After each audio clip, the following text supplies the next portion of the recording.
Welcome, ladies and gentlemen, to another episode of the Babylon Cast. As always, I'm your host, Vincent Freeman, joined alongside my good friend Bruce. Bruce, how are you doing today? We're using Riverside. This is a new format in which we're recording, so hopefully all goes well. But how is it going on your end, Bruce? I am doing very, very well. I'm really looking forward to today's podcast, especially since we're admitting a friend of ours back on last time. I gotta say, all the listeners and viewers out there, I'm very honored, to be back on the podcast with Bruce Lee here. It's our guest, as everyone. He needs no introduction. His name is Mr. Razib Khan. He's been on a podcast before. He's got a very popular Substack and podcast of his own out there, which we will link to later on in the podcast. All right, but yeah, so we have Razib Khan here alongside us, who was in a previous episode titled The Conservative Geneticist. You can go ahead and check that out. It was a fascinating conversation. And taking a swig of my drink. But yeah, so Razib, thank you so much for joining us. We're excited here to talk to you about the grand works of Thomas Sowell and the way in which conservative public intellectuals are viewed in the academy, or heterodox public intellectuals in the academy in general. But once more, man, thanks for coming on. It's an honor. Yeah, my pleasure. My pleasure. Well, Razib, I wanted to start this out by asking you about, of course, Thomas Sowell. Who else? I was introduced to Sowell's work through the same person who pretty much introduced me to Sam Harris's material. I consider both of them my favorite intellectuals, one on the left, on the right. If I hadn't heard from this one friend, who's one of the very few people I can say who's really situated at the political center, I wouldn't have heard of Sowell at all, because although he's seems to have been really lauded by thinkers like Steven Pinker, but he's really ignored or demonized by the far left. But yourself, who is in academia, how is Sowell perceived for the most part, given your experiences? Well, so I would say I'm academia adjacent, just to be clear here. I did leave academia in 2016, but I still work in science. I have a startup, and I do a lot of writing, science related, and I still have a lot of scientist friends. And I work behind the scenes with heterodox dissident scientists and academics who are against the current awakening and the very hard left turn that much of academia has taken. So I think I can speak to these. I'm in group chats with professors that are coordinating how to maintain academic freedom. Okay, so I know what's going on here. In terms of Sowell in particular, let me just say that I encountered his works in the 1990s. I didn't know much about him, and I read his Race and Culture, I think, trilogy. It's incredible stuff. It's really, really, I think, revelatory to people that have just a normal, conventional understanding of the American narrative or the mainstream liberal, in general, de facto liberal narrative of oppression and systematic bias.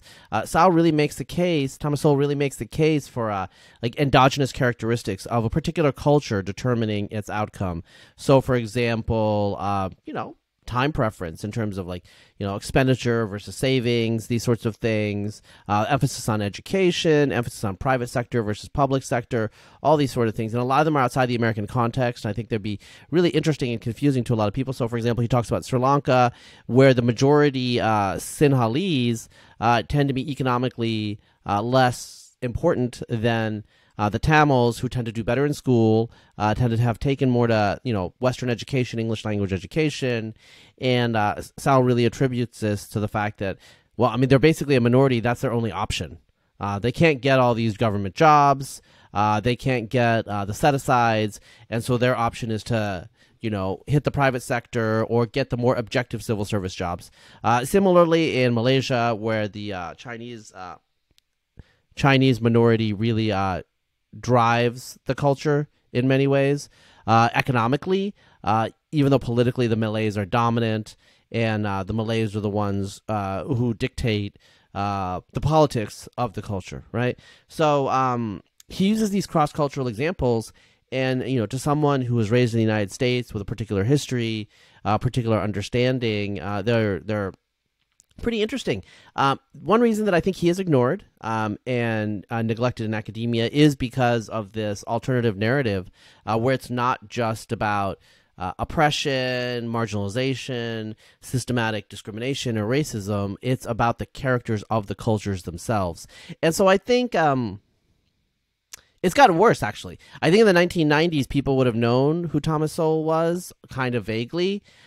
He's, I think, more than 90 years old now. I think he's been totally forgotten by the mainstream, by academics, because you can't even talk about culture now. It used to be, okay, you had the bell curve, like the hereditarian position.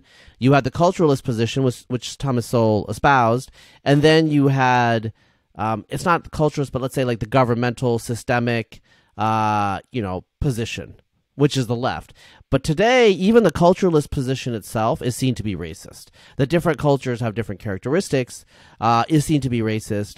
We live in basically the model of Ibram Kendi, where any disparity between groups, except, like, for example, let's make an exception for cases like the number of NBA players that are of African American heritage. All of a sudden, there's no discrimination against the other groups, I guess. But in any case, what Kendi's argument is, any disparity can only be due to systemic racism, because there's nothing wrong, as he would say, with black people, right? And so basically, any cultural difference is seen as pejorative and problematic, I guess. But I don't think that's a coherent position, but that is the dominant narrative, and it's totally pushed out something like that Thomas Sowell would promote, which is the importance of cultural values. And, that's a conservative position. Conservatives believe in culture, they believe in values. They think that, societies are organic institutions, and there's a lot of things with our customs and traditions that are beneficial that we don't rationally understand, and that we throw the baby out with the bathwater, right? Liberals, the left, tends to be constructivist, is I think what Hayek would say. Social engineering, they think that there's a thin understanding of culture, of society, and you can kind of modify the template, modify the parameters, and it's okay. Like, input more money into schools, or add welfare, or, reduce prison sentencing, whatever, like social engineering works in their opinion, and they don't think of the downside effects of disrupting organic institutions, organic cultures. Mm-hmm. Yeah. Yeah, the academy has become, to call it fascinating would be an understatement, but it's become really interesting just to see the shift in attitudes that has occurred in the academy probably since the 60s.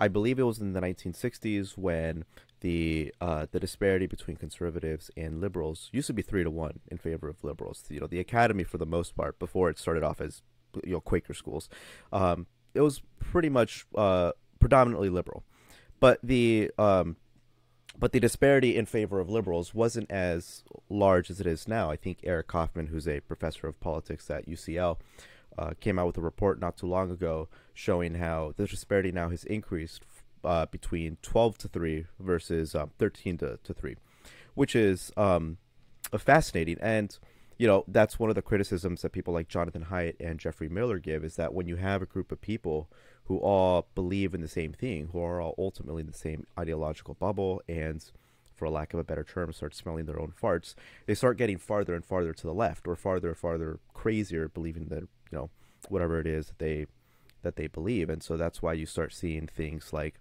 whereas originally, in the 60s, the idea was mostly to favor things like social welfare systems, and that would have been considered the more left-wing position. Now you're looking at this constructivist attitude that started in the 60s, but now it's becoming even more and more popular. I graduated with a degree in religious studies, and it was all just cultural constructivism. That's become even more popular, and now you're seeing people who refuse the liberal label entirely, and they want a progressive label. They throw disparities towards liberals and say liberals don't go far enough, or their view on politics. And so now sort of the academy is just so far gone in one direction. And so what I'm interested in asking you this is something that I don't know the answer myself, and I try to debate myself on what the answer could be, and I just don't know, is the reason why the academy has become so far left. And I know a lot of people will dispute that label, but just for the sake of clarity, people know what I mean when I say far left, is the reason why it's gotten to the point where it's 13-1 or 13-3, is the reason why that has happened. Because people just have become hostile towards conservative viewpoints for ideological purposes, and they view themselves as activists, and they try to push out conservatives or anyone who is farther right than they are? Or is it really just the case, which a lot of people have argued, that the more educated you tend to be, the more liberal you tend to be? And so this just, it's a snowball effect. As time goes on, people in the academy become more and more liberal, and this is just the natural direction that the academy takes because they're more educated. Yeah, I mean, I think it's mostly, I don't think it is the second that much because the education levels have stayed the same. They all have PhDs, right? So it's not like they're getting more educated. The pipeline is changing. So I think there's two things that are going on. The first thing is sort of adverse selection. People with heterodox viewpoints tend to drop out. So I'll give you a concrete example. I know of a guy, I would say he's centrist to center liberal, but he left the academy mostly because he felt like there was never going to be any collegiality because his ideology is far to the right of the vocal people. It's not necessarily that far to the right of the people out there for real, but for the vocal people, it's way far to the right. Maybe he supports Buttigieg, like that far right winger.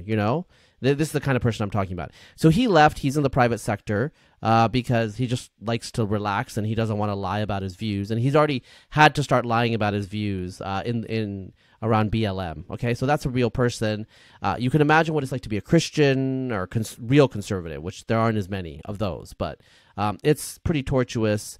Christians will routinely get asked about their identity or their attitudes towards gender ideology, that sort of thing, to catch them.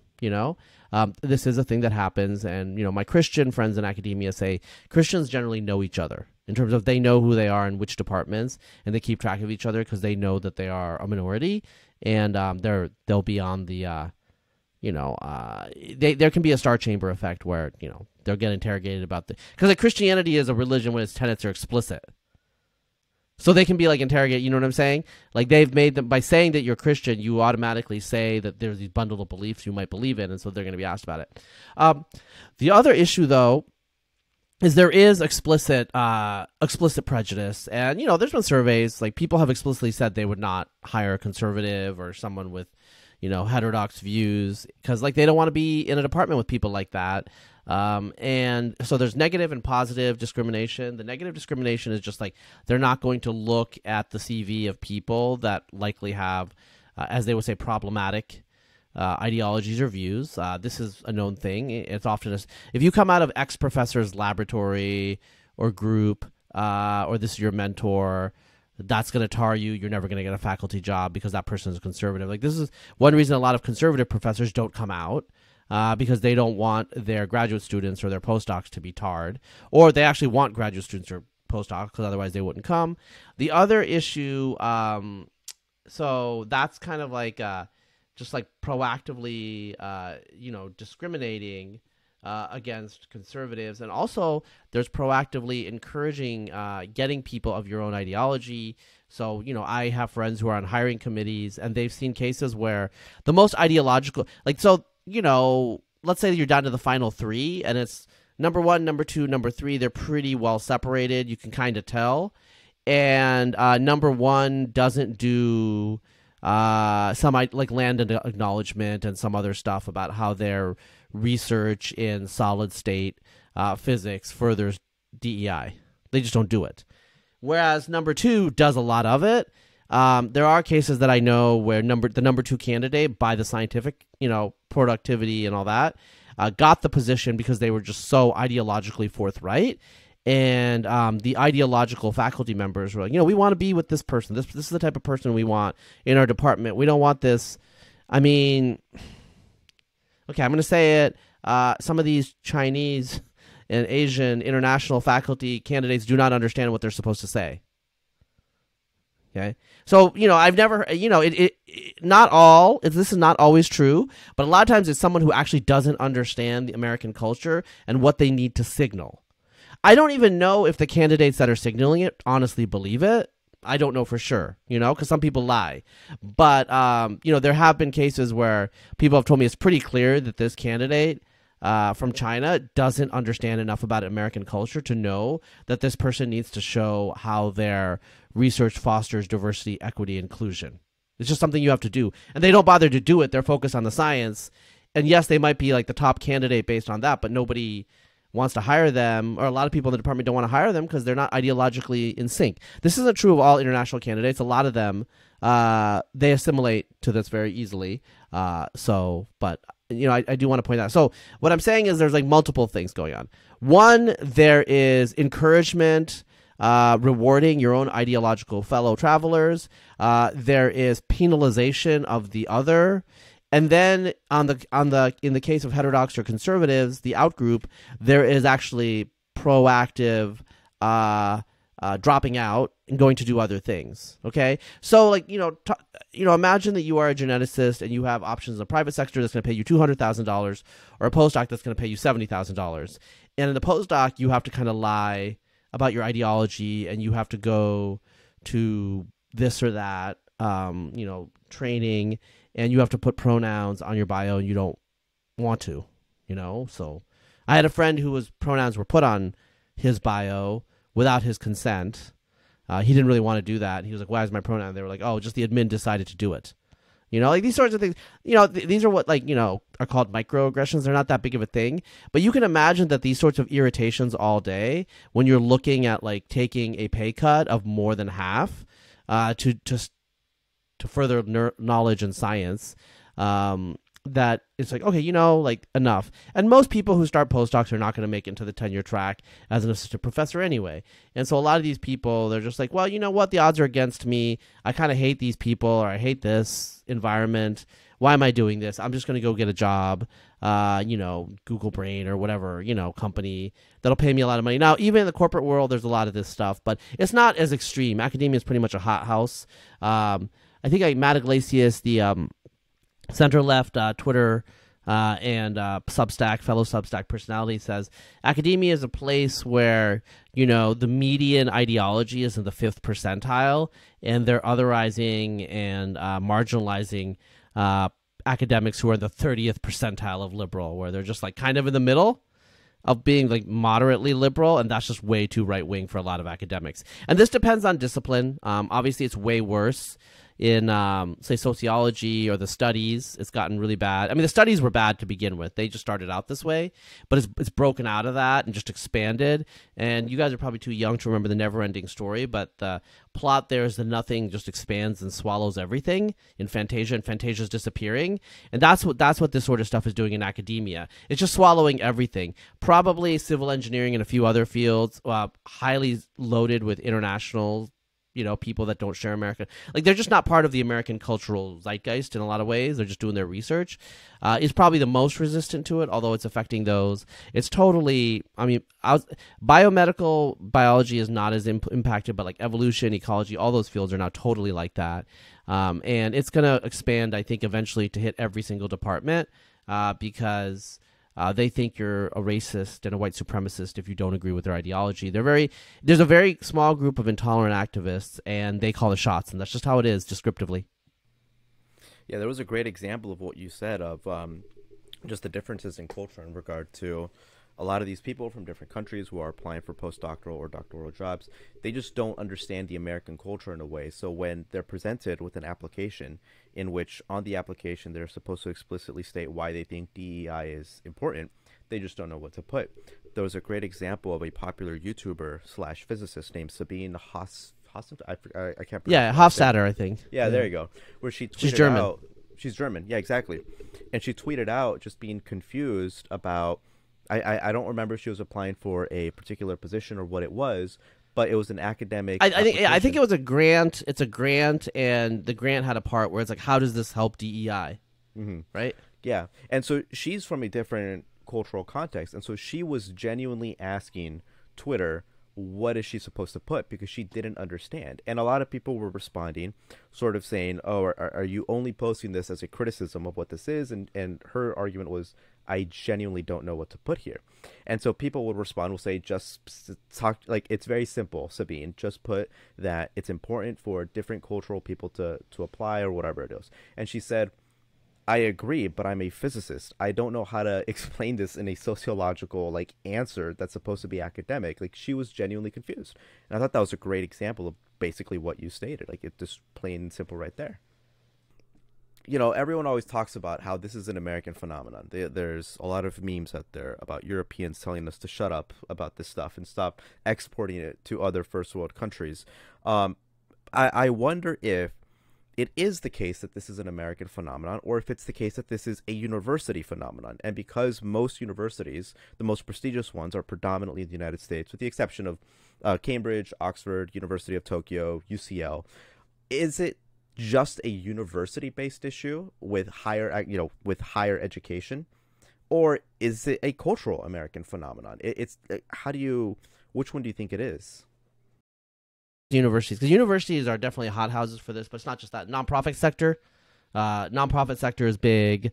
To a lesser extent, some extent, journalism, some of the professions are very woke as well. Like, that's what we're talking about. A lot of the stuff comes out of nonprofits, but in synergy with the universities. So it's something at the elites of American society. I think it has to do with our special history, the fact that we are the oldest multiracial democracy, really. And so we have a special problem around race. Liberals are very, very upset, like progressives, whatever, left liberals are very upset that after 60 years of affirmative action, there's still inequality. They can't handle it anymore. And so, racial reckoning, et cetera, the Great Awakening. Now, ultimately, I'm going to keep it real. Some of my biggest critics that try to cancel me, they're anti-racists that live in Vermont, which this is very common behavior. They're anti-racist in the streets, Klan in the sheets. Their behavior is very different in terms of where they live. Are they actually giving away the trust funds and the endowments that they have for their white children to families of color, to poor people, black people? They're not. What they're doing is they're getting pronouns. They're putting Black Lives Matter on their, it's all performative. It's fine. I mean, virtue signaling is important in and of itself. Its performance is important. Maybe it's the first step. My only point is they haven't actually done anything concrete. We don't see a massive reversal of white flight. In fact, we see the contrast. A lot of these people in academia, they live in small towns, in college towns. They don't interact with diversity. Diversity is, a friend of mine in academia said diversity and racial diversity is anthropological for them. Like, they read about it, but they don't live it themselves. You look at their Facebook friend groups, just fellow, kind of like white people that look just like them, this is a particular American thing, which isn't the same sort of guilt does not apply to many Europeans. They have much smaller racial minorities. There's a little bit that's happening, but it's not the same. And it's not as salient, and it's not part of their culture and their history the same way as in the United States, right? So obviously France has left-wing academics, and it has a large minority class of Africans and North Africans, et cetera, et cetera. But they're still not as historically salient. Also, France ideologically rejects racial classification right now. And, there's a lot of intermarriage. French are quite racist, to be honest. French will privately tell me that, but there's plenty of social science about that. Americans are actually not that racist, okay? But we are obsessed with race in a way that Europeans and most other people are not, because they don't have our racial diversity, and that's just a fact. So I think that that's what's coming out of this, right? That's what's happening. So, the term BIPOC, Black, Indigenous, person of color, they tried to, some of these people are pretty stupid. The activists are kind of like the dumbest, lowest IQ academics. I'm being honest here. I mean, I think everyone knows that. They're just dumb. And so they tried to, move the term BIPOC to England. So these idiots didn't actually realize who the indigenous people of England were. It doesn't work in England. The indigenous people of England are the white English. Okay, so you know what I'm saying.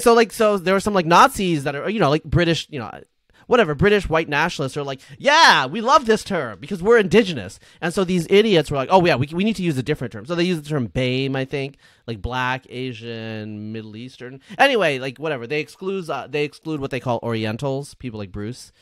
That's a PC term in England. I'm not trying to be triggering.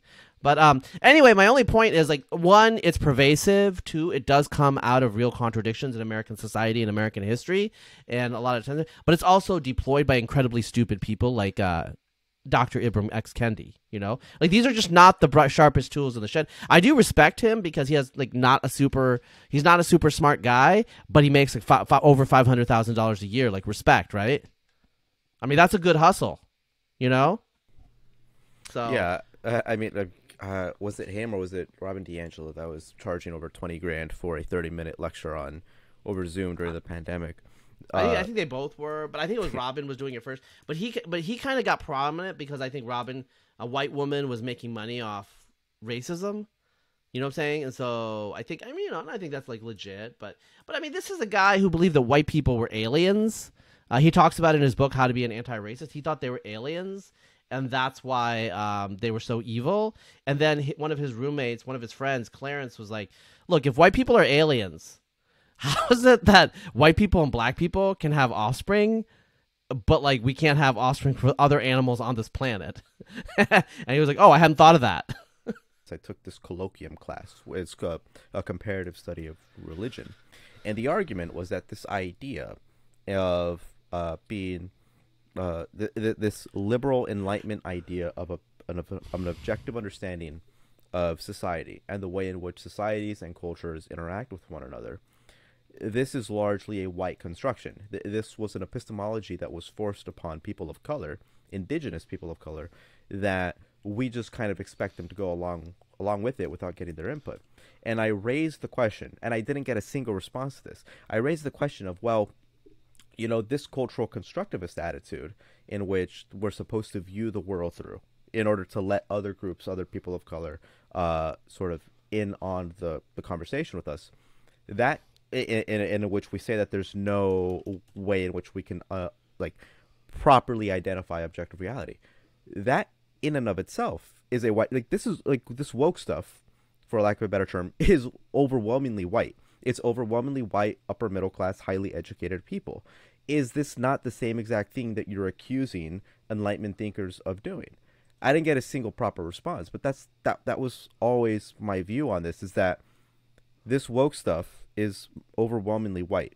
If you poll people of color, for instance, on the Latinx term, whether or not they actually identify with it and like it, so many of them say no. The vast majority of them say no. The percentage of African Americans who want to defund the police is way lower than the percentage of white people who want to defund the police. And so, and again, this doesn't mean that therefore defunding the police is bad or a cultural constructivist view on society is wrong. That doesn't mean that. But what it certainly does mean is that there's a misdiagnosis of what exactly the issue is. If you're under the impression that white people have set the rules for people of color to play by, are forced to play by, you're doing the same exact thing by introducing this new thing, claiming it's for people of color, even though people of color are not agreeing with you. And so it's just going back to what I was saying at the very beginning of the podcast, is like it seems like the academy is just filled with this group of people that are smelling their own farts.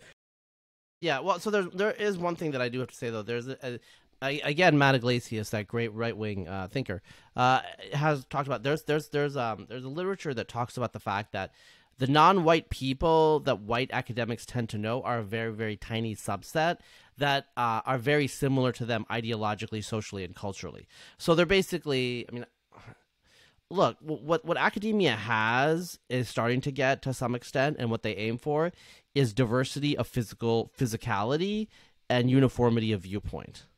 And so the Latinx people, the Latinos, the Hispanics that embrace Latinx, they are actually likely to be the colleagues of these white people. They're the colleagues of the white liberal progressive academics that selected those people, right? So I know of cases where, you know, someone comes up and they're like, I'm a Latinx, I'm non-binary, blah, blah, blah, all this stuff. And they're like, oh, this is like a threefer, you know, or whatever. Like, there's all sorts of reasons to, like, hire this person. But that person's not typical of an American Latino. So, you know, people like, white progressives are shocked that Latinos in South Texas on the border are trending Republicans, but a lot of them work in petrochemicals or in Border Patrol. And Democrats were saying Border Patrol people were Nazis and petrochemical industry should be shut down. So how do you think these people are going to be reacting? Like, they're going to feel attacked. But, of course, they don't actually know what the people do. So they don't know what they're doing, you know? So these not like people of color is an abstraction. There is no such thing as people of color, you know? There are Chinese people, there are Philippines people, there are Latinx people, there's Middle Eastern people, you know, Islamics people. I just made that up. I hope like some terrorist doesn't come after me. You know, what if I said Allah X? Maybe you should edit that out. No, I don't know.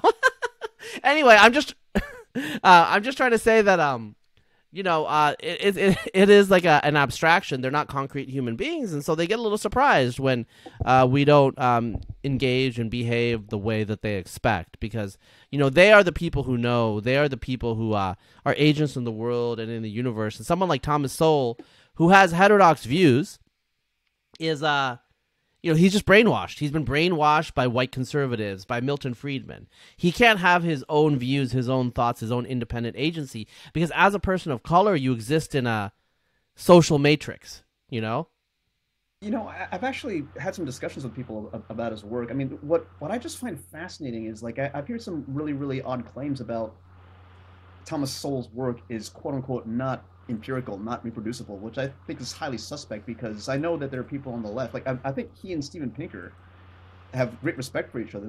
They've quoted each other's works in their respective books, and I think Michael Shermer feels the same way about Sowell's work as well. And a lot of the stuff that for people say about Sowell, saying like his data is BS, he's been brainwashed, as you say, a lot of it sounds to me like it's just a lot of blathering from the extreme left. But I understand, like, his work isn't 100% accepted, even though he's very, very well respected. I mean, what's the most charitable pushback you've ever heard about Sowell's positions in his work? Well, so there are people on the right who are economists who do say that his methods are antiquated. Like, basically, I mean, he is over 90, and so he has been doing very similar work for the last generation or so. I think his original groundbreaking stuff probably was his magnum opus, like basically like the Race and Culture and Migrations series in the 1990s, and since then he has been putting out books still, but they're not super novel anymore. And so if you want like deep econometric methodologies and stuff like that, and formal mathematics, he doesn't do that, and that is the cutting edge in economics. So he doesn't, he's not pushing the envelope on in publishing papers and whatnot, but he does reflect a real tradition of conservative libertarian economics that was established in the mid to late 20th century, and so I think it's defensible in that way. In terms of like criticizing the empiricism of his observations, I mean, like, those are just common observations in a lot of intellectual traditions. It's just in the United States, we don't actually like to look at international examples. Because America is the only country that matters. This is a left-right myopia. We are everything. And then I think like the second issue is that it goes against the prevailing expectation or wisdom that everything is due to governmental fiat, right? Like governmental discrimination. So Sowell points out that the government of Sri Lanka was discriminating against Tamils, but they still are overrepresented in the civil service in where it's like test-based. Right? The government of Malaysia does engage in discrimination against the Chinese so that they're not. It does redistribution. So like if a business gets to a certain size, you have to have a Malay partner. Usually that's basically a silent partner that doesn't really do much, but it's just like the rule. And so there's all these cases where there's discrimination against market-dominant minorities, is what I think Amy Shua would call them. And so, I mean, this is the Sowellian tradition where government and discrimination are not all determinative. There's other people like, what is this guy? He wrote Tribes. He wrote the book Tribes. He does a lot of, no. It was 1994 book. I'm going to look this up right now. No. It's a Jewish guy. He works at Manhattan Institute, and he writes about suburbanism now. Tribes, economics, 1994. I think it was 94. Yeah. Okay. Tribes, and let me just see if I can find this here. Joel Kotkin. Okay. So Joel Kotkin, it works in a very similar tradition as Thomas Sowell, right? So, I mean, it's there. It's just not the tradition right now. So in terms of, like, positive economics, like scientific economics, like, the methods have, like, gone much further than where Sowell kind of when his active career stopped as an economic methodologist. But in terms of the ideological, non-econometric, non-formalistic aspect of social science, they just don't ideologically agree with him. right? So I mean, I think that's the way you would want to explain like what's going on there. But like the guy's over 90. It's very common for academics to kind of last 30 years, if they're productive, still writing, they're just reiterating what they wrote before. And so I think that is the stage he's at right now, and that's fine. I don't see a problem with it. Well, it's interesting you bring that up because we have the newer generation of academics who I would imagine are skilled in those backgrounds. Like one of them that comes to mind right now is Roland Fryer, who I believe is received quite the accolades for being an incredibly gifted economist, and he debunked the Black Lives Matters narrative right on its face with his research. But going back to Sowell, a good chunk of his research is based on how culture influences the work ethics, behaviors, and even the conduct of a community. But this is something I want to get your take on. Like, there's some conversation about how genetics really factors into this.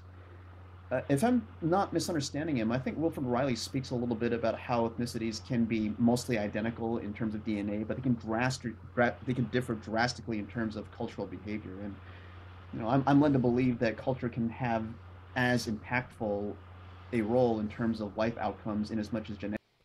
Not being a biologist, I can't really say for certain. So it depends. Yeah, you'd have to talk to a behavior geneticist about like the heritability of a given trait.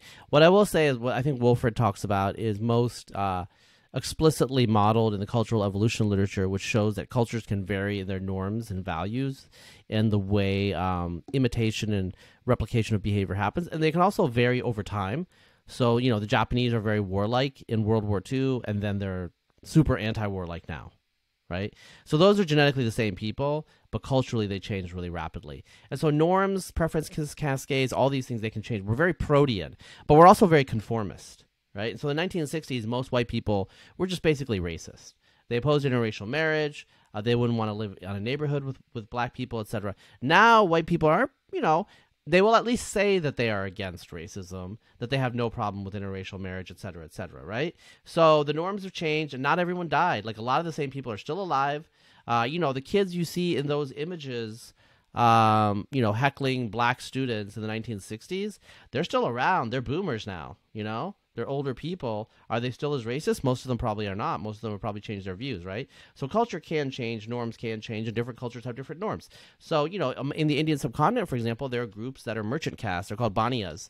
And anyone who's brown knows how Baniyas behave and why they're entrepreneurs and why they make money. They really do emphasize it a lot. They dominate commerce in large parts of the subcontinent where they're tiny minorities because, that's what their culture prizes. It doesn't necessarily prize education. It doesn't prize professional accomplishment. It's, have you made a lot of money and made a big business? So like something like 8 out of 10 of the billionaires in India are Baniyas, like one small community from the state of Gujarat, And it's, if you talk to Baniyas, like from when they're little, like, counting the money in terms of like, what's your debits and credits, like, what's your financial health, all these things, it really matters a lot. So I'm curious too, because he makes a big deal about how there's a lot of crossovers from certain cultures. Like you might be able to transplant a group of people with certain common cultural behaviors into another community that their old behaviors might die out in their home country, but it will be preserved here. I mean, he talks about like why the Chinese and why Jews are so successful, because they have a long history of book learning and emphasis on those areas, whereas other cultures may not. So just pointing out those cultural characteristics seems to account for a lot of disparities we have today, and it's amazing that he's been demonized for that, because that just. I mean, yeah, it seems like bog standard common sense, but common sense can be a problem. I would say, yeah, like in terms of like cultural norms, social norms, literacy, these sorts of things, they vary between different cultures in different ways. 1,000 years ago, there was actually affirmative action. There was a cap on candidates from Fujian because they were overwhelming the capital, and they wanted more Northern Chinese representation, and so there was quotas. But all of these different Chinese groups, like they have the same aspirations, the same values, same common culture. In contrast, in the Indian subcontinent, Brahmins and a few other castes like Kayasthas have traditionally engaged in literacy and preserving the culture. And so you have a situation in the Indian subcontinent where literacy is a lot lower. There isn't a common professional or common cultural code that spans all the different groups, like in China. China, the Han Chinese are one group. Yes, there are dialect differences that are huge. Northerners are taller and paler. Southerners are darker and shorter. But ultimately, Han Chinese be Han Chinese, And genetically, they are actually quite similar in a lot of ways, even though there are differences. And culturally, they're unified by a common elite culture. Okay, that's the key. So literary Chinese, classical Chinese is the same. Modern Chinese, the common tongue, whatever, I think Pongtua or whatever, so like they have the same tongue. Like in India, it's not like that. In India, there's specialization, and so you have a situation where some groups, so for example, Brahmins are way, way overrepresented in software engineering. But I mean, they've traditionally been the literate class in much of the subcontinent. So if you come from a society where literacy is not prized, you were a toddy farmer, like you were getting whatever, like you were getting coconuts and other things, or you were a farmer, or just a regular farmer, literacy wasn't prized because the Brahmins took care of that for you. And so you have a modern economy where all of a sudden you can be a software engineer. You don't have a cultural habit of literacy, whereas Brahmin families would always make sure that their sons in particular, but also often their daughters, were literate. And so once you have a habit of literacy, that persists down your whole life, and that's very advantageous in the modern economy. You're pre-adapted to modern economics. So there's certain groups that were pre-adapted to modern economics, to value-added, skills-based economies, knowledge economy, right? Because they were knowledge professionals in the pre-modern era. In China, there is no caste of knowledge. There's no Mandarin caste. The Mandarin caste is open to everybody. Now, there tend to be families that are way overrepresented among the elite. That's obviously true, but the cultural norm is even the poorest child of a farmer can ultimately be a Mandarin if he, it would be he until recently, completes the tests, right? Chinese cultural characteristics go back to over 2,000 years, back to Confucius, right? So Confucius's idea is he was a gentleman. He was from the hereditary nobility. He was actually descended from the Shang royal dynasty, I think. So the Shang dynasty, which was before the Zhao. But anyway, but his idea was anyone can be a noble, anyone can be a gentleman by cultivation of literature and the arts and by proper ethics and morals. And ultimately, this resulted in the spread of this meritocratic idea. China never developed a blood nobility. So Europe had a hereditary blood nobility after the fall of the Roman Empire. China never developed a hereditary blood nobility. During the Tang Dynasty, it came close. There were certain elite, big families that dominated for the first 150 years. But ultimately, that just never became a norm in China. In contrast, in India, there's not just a hereditary nobility. There's hereditary classes of people that do certain things for thousands of years. So the Brahmins, they teach they're the literate classes. They remember the religion. They're the keepers of the Hindu religion, the Hindu tradition. There's the warrior caste. There's farmer caste. There's castes that take care of the dead. Castes that do the cattle. So these specializations, right? So this means that when the modern knowledge economy comes, certain groups are much better placed to take advantage of it than others. This is all nobody knows any of this stuff. And so that's the thing about Sowell. When you look at his stuff, he actually goes internationally and shows how it plays out in different countries. And, that is not something most Americans know because we don't know geography because we're too busy learning whatever stupid. I mean, I have kids in school. They don't learn anything, dude. It's that's what we're doing to our kids. That's what we're doing to the brains of our culture, right? I'm a little worried about where we were going to go as America, but, whatever, it is what it is. You try to fight the power. But right now it's not looking good. The concern that I have with people like Thomas Sowell is that I view Thomas Sowell, given what I know about his the two books that I've taken a gander at, Discriminations and Disparities and White Rednecks and White Liberals and Black Rednecks, is that this guy, say what you will about his research and about whether or not his conclusions are actually accurate, he's a genuine academic who cares about performing research in this field, and outside the lens of an activist, he views the world through a lens of an academic. My concern is that his side, or at the very least, the people who are on his side of the ideological and political and activist spectrum, people like Candace Owens and Ben Shapiro, people conflate people like Thomas Sowell or John McWhorter or Glenn Loury or Coleman Hughes with people like Candace Owens. But what concerns me is that there is a clear difference. Whether you like it or not, there is a clear difference between someone like Candace Owens and someone like John McWhorter. Regardless of their conclusions, the methodology and the way in which someone like John McWhorter and Thomas Sowell goes in trying to acquire knowledge and perform research is vastly different than the way in which someone like Candace Owens does. Candace Owens is an activist, whereas John McWhorter and Thomas Sowell, they might be activists, but they're academics first. Yeah, and I am so concerned that, and this is happening, those two types of people get conflated. Thomas Sowell agrees with much of what Candace Owens says, therefore he's just another grifting, Uncle Tom. That worries me, and it worries me precisely because there is a genuine school of thought that the Academy is ignoring, that a lot of these sort of far left people are ignoring, and they're ignoring it precisely because they think of Candace Owens when they think of black public intellectuals who think outside of the box, who are heterodox thinkers. And so do you have a similar concern here where people view John McWhorter in the same way they view Candace Owens? And if so, is there any way out of this? If people aren't going to be charitable, they're not going to be charitable. I mean, it's just like, it's straightforward that Candace Owens and John McWhorter have nothing in common. I mean, perhaps they both have good bone structure, but aside from that, they have nothing in common. You know what I'm saying? So if you think that they have something in common, what do they have in common? Like, Bruce, what do they have in common? Just the skin color, and what does it really say about either of them? Yeah, it's just whatever. It's an accident, right? It's not. And when I mean accident, I'm just like, it's not an essential aspect of their character. Like, what's an essential aspect of John McWhorter's character? He's intellectual.